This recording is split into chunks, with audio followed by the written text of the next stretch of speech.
तो स्वागत है आपका ओनली सिविल सेवा में। डेट है आज की 16 अगस्त 2020। चलिए डिस्कशन स्टार्ट करते हैं। Prelim booster new discussion Hindi में। आज का हमारा सबसे पहला आर्टिकल है सृजन पोर्टल के बारे में। सृजन क्या है? यह एक ऑनलाइन पोर्टल है और किसके द्वारा इसे लॉन्च किया गया है?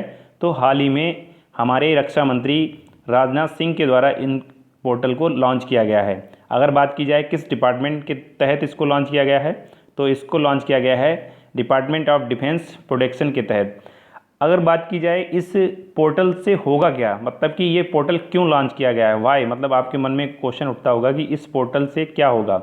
तो इस पोर्टल में के जो रक्षा हथियार होते हैं यानी डिफेंस इक्विपमेंट होते हैं, उनका सृजन हमारे देश में हो। सृजन का मतलब होता है हिंदी में बिल्कुल आसान भाषा में अगर बात की जाए तो किसी चीज़ का निर्माण करना। तो हमारे देश में ही रक्षा उत्पादों का निर्माण हो, इसीलिए सृजन पोर्टल लॉन्च किया गया है। इस पोर्टल पे क्या होगा? इस पोर्टल पर उन सभी रक्षा उपकरणों की जानकारी होगी जो हम विदेशों से आयात करते हैं, ठीक है। और इसमें यह भी बताया जाएगा कि किस प्रोडक्ट को हम कितना आयात करते हैं, कितनी कॉस्ट पर आयात करते हैं। इससे होगा क्या?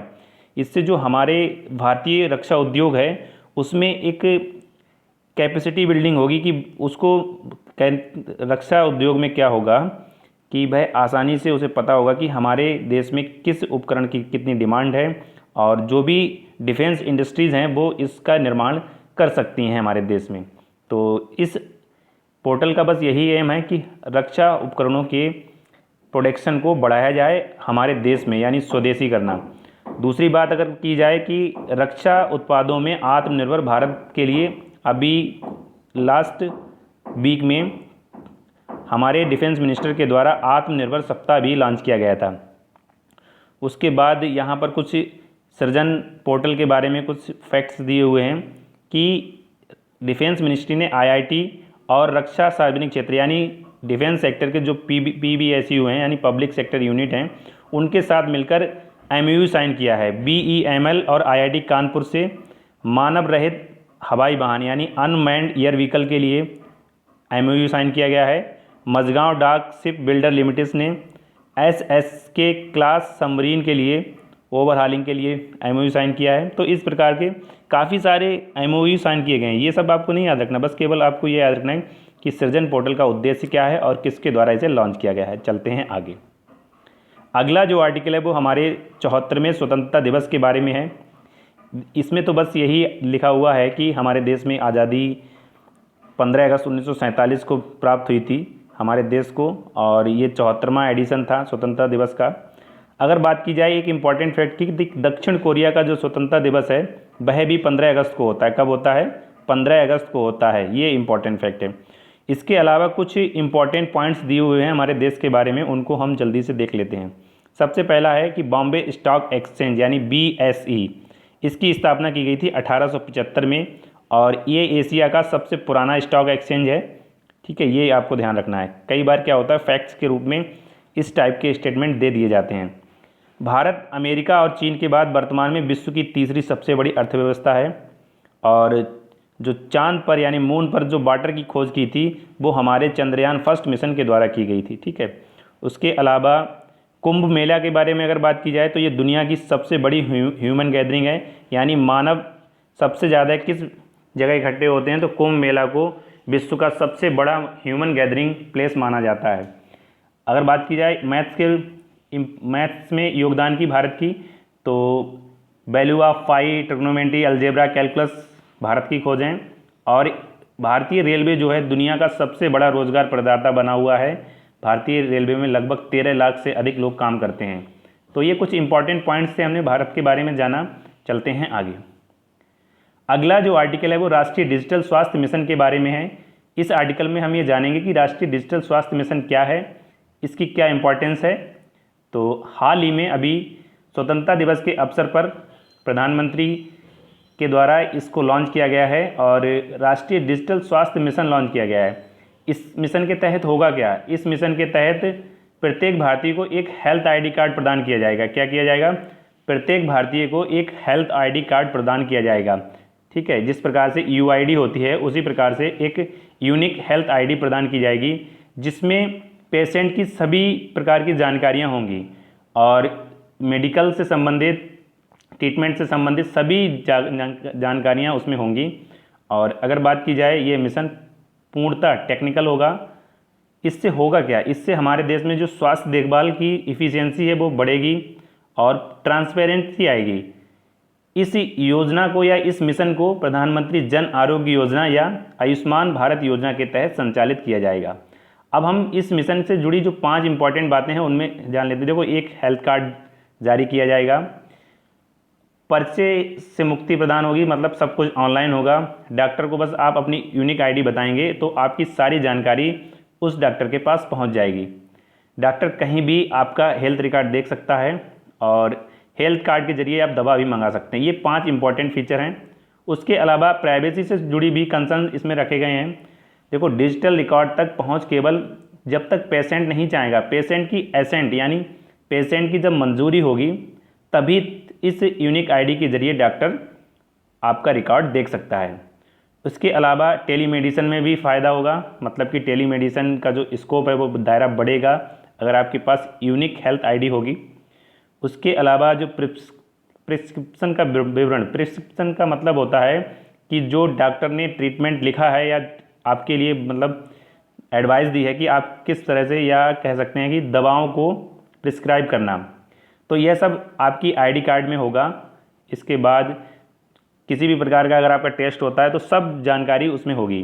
कुल मिलाकर अगर बात की जाए, आपके हेल्थ से जुड़ी सभी जानकारियाँ इस यूनिक हेल्थ आईडी में होंगी, जो कि राष्ट्रीय डिजिटल स्वास्थ्य मिशन के तहत आपको प्रदान कराई जाएगी।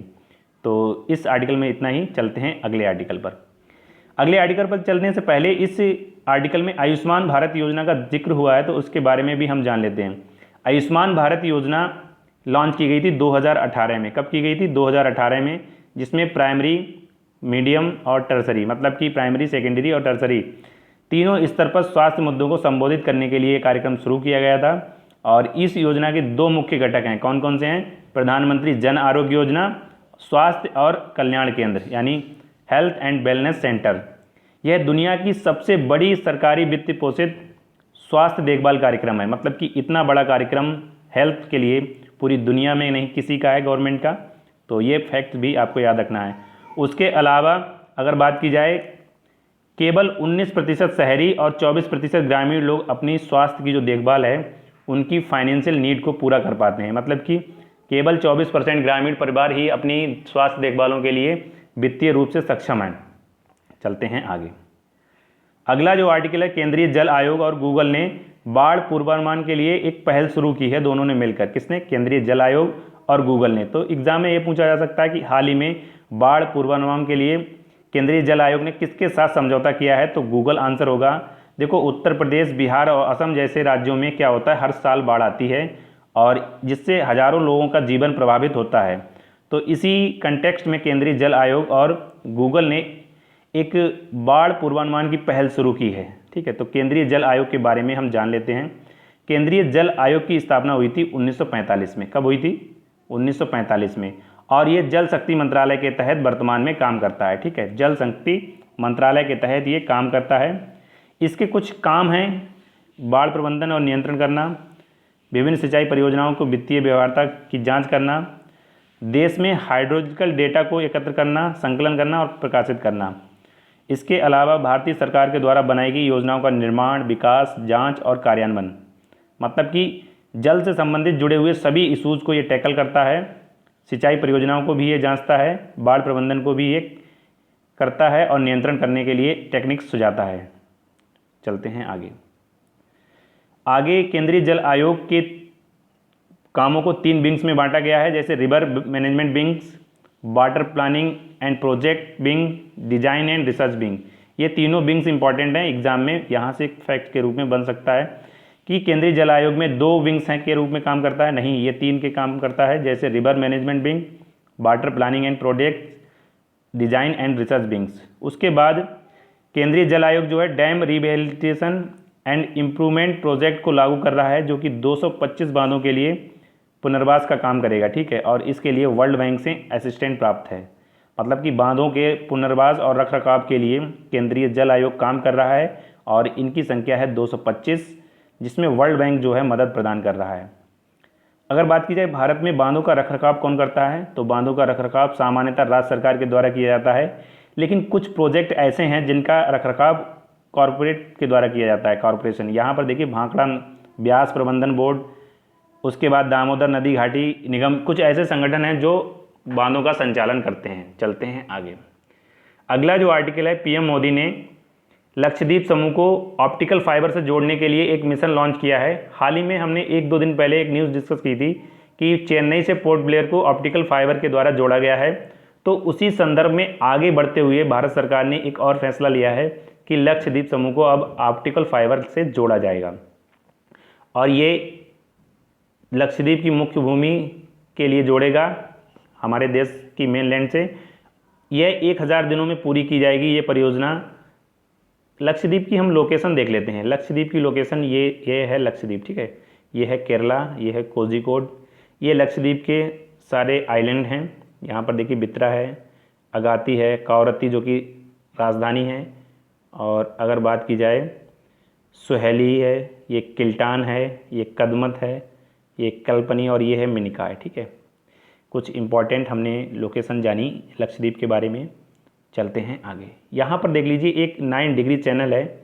9 डिग्री चैनल मिनिकॉय और लक्षद्वीप के विभिन्न आइलैंड के बीच में है, और 8 डिग्री चैनल जो है मालदीव और मिनिकॉय के बीच में है। चलते हैं आगे। अगला जो आर्टिकल है कि प्रोजेक्ट लाइन और प्रोजेक्ट डॉल्फिन क्या है, यह भी स्वतंत्रता दिवस के अवसर पर इनकी भी घोषणा की गई थी हमारे प्रधानमंत्री के द्वारा। और अगर बात की जाए प्रोजेक्ट लाइन की, तो प्रोजेक्ट लाइन में क्या होगा, ये एशियाई शेरों के संरक्षण से संबंधित प्रोजेक्ट है। ये हैं एशियाई शेर आप देख रहे हैं, और इनके संरक्षण से संबंधित ही ये प्रोजेक्ट है, प्रोजेक्ट लाइन।